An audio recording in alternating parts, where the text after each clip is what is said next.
আসসালামু আলাইকুম, welcome to my our channel শখের রান্না। আজকে আমি রান্না করব ক্যারামেল পায়েস। তার জন্য এখানে আমি 3.5 লিটার দুধ নিয়েছি, সেটাকে জাল দিয়ে 3 লিটার করে নিয়েছি। এখন এটার ভিতর আমি আস্তে আস্তে সব উপকরণ দিয়ে দেব। 5টা এলাচ, 3 টুকরো দারচিনি, আর দিয়ে দিচ্ছি আদা বাটা পেস্ট হাফ চামচ। এখানে আমি চিনি গুঁড়ো ফ্লোর চাল নিয়েছি 250 গ্রাম। এটাকে আমি হালকা একটু ব্লেন্ডারে ভেঙে নিয়েছি, যেহেতু পরে আর ভাঙার দরকার হবে না, এই জন্য এখন সেটাই দিয়ে দেব।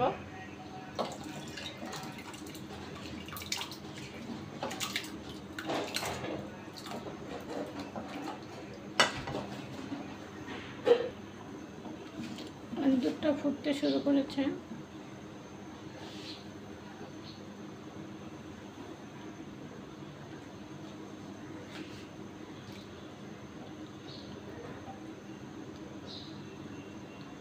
আস্তে আস্তে এটা নাড়তে হবে যাতে নিচে দলা পাকিয়ে না যায়। মাঝে মাঝে এটা নেড়ে দেব।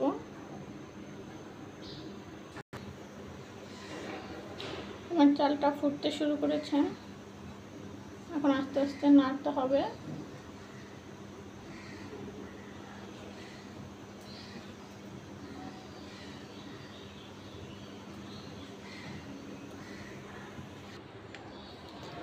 এ পর্যায়ে আমি সামান্য একটু লবণ অ্যাড করব।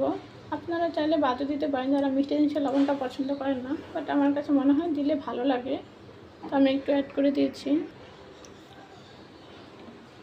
আমার চালটা অনেকটাই ফুটে গেছে, হয়তো 5 মিনিট লাগবে।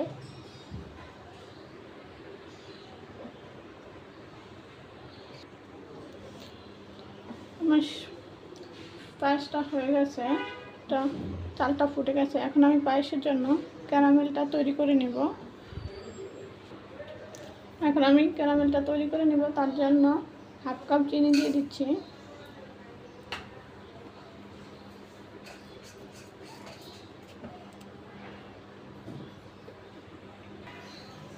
আমার চিনিটা গলতে শুরু করেছে, এখন আস্তে আস্তে নেড়ে এটাকে আমি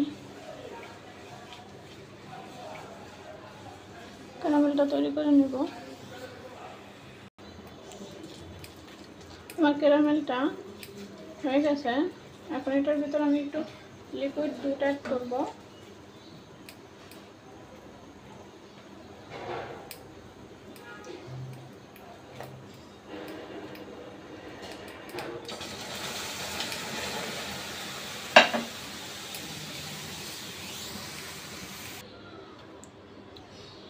এটা এখন একটু দলা পেকে গেছে, বাট ভয়ের কোনো কারণ নেই, এটা গরম হয়ে আস্তে আস্তে আবার গলে যাবে।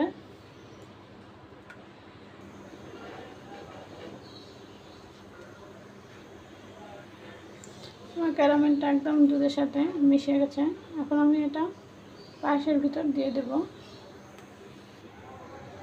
এখন আমি সেই ক্যারামেলটা পায়েসের ভিতর দিয়ে দিচ্ছি।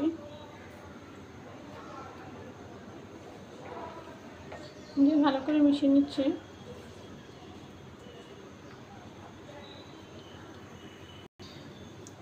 আপনারা নিশ্চয়ই খেয়াল করেছেন আমি এটার ভিতর কোনো চিনি অ্যাড করি নাই। এখন আমি এখানে হাফ কাপ চিনি দিয়ে দিচ্ছি। ক্যারামেলটার সাথে কিন্তু চিনি আছে, তাই চিনিটা হাফ কাপ দিলাম। আপনারা চাইলে আরও দিতে পারেন, আপনাদের পছন্দ অনুযায়ী, যে যেরকম মিষ্টি পছন্দ করেন। এখানে আমি দিয়ে দেব হাফ কাপ গুঁড়া দুধ। এটা আমি একটু লিকুইড দুধের ভিতর গুলিয়ে নেব। অনেক সময় গরম পায়েসের ভিতর দিলে তলা পাকিয়ে যেতে চায়, জমাট বাঁধতে চায়, তো আমি একটু গুলিয়ে দিয়ে দিচ্ছি। এটা আমি গুলিয়ে নিয়েছি, সেটাই এখন দিয়ে দিচ্ছি। এটার কারণে একটা ক্রিমি ক্রিমি ভাব আসবে, একটা সুন্দর ফ্লেভারও আসবে।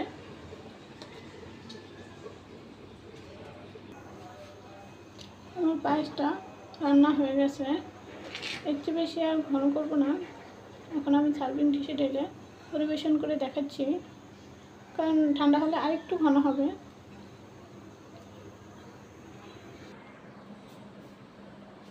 পায়েসটা আমার রেডি হয়ে গেছে। এখন আমি একটু ডেকোরেশন করে নিচ্ছি। কালারটা খুব মাশাআল্লাহ অনেক সুন্দর এসেছে, খেতেও সুস্বাদু।